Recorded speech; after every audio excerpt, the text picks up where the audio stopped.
Blago nama, a evo nam gostiju. A blago nama, a evo nam gostiju. Urednice, dobrodošla. Čuo sam neke glasine po firmi da se spremaš da mi uzmeš posao da ćeš biti voditeljka. Nije to istina, Miki. Pa da, ali mal slikaš se više nego ja. Pa šta ću, moram malo. Da. Ej, Danice, jel de radimo u Novom Žedniku? Nije u Novom Žedniku. Nego de? Radinovci. Radanovci, daj De, mi. to kod Palića? Da, tu je. Blizu od. Ti nisi rekla Novi Žednik. Ja sam se malo zbunila. Ajde da me uputiš u par i da vidiš šta sam vam spremio. Kolege, aj samo da vidite šta sam spremio, šta je spremno za doručak i onda da vam predstavim doručak i da mi Danica uputi u par i onda da vidimo dalje. Ovako, Danice, ovo vam je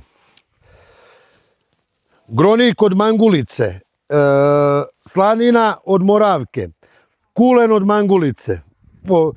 Ovo moramo da pozdravim moju komšinicu, nisam znao da može da ima turšija od belog grožđa, gospođa Ana Kupilović, tu naša komšinica iz Male Bosne, sa ljutom paprikom grožđe, fantazija. Vrhunski. Ovo je konjska kobasica, dimljeni kare, domaća kobasica od naše komšije Ivana, upoznaćete ga, kobasica, pančeta, šunka, domaće sve, domaći džem, maslo domaće.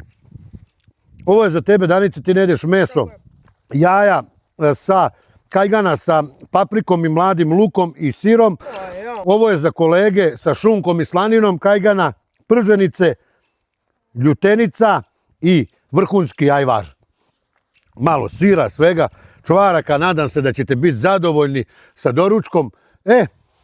Možemo sesti da nas uputiš, da je ovo zanimljivije nek svadba, da narod voli da gleda šta se jede, da vidi salaš, da vidi ovo sve.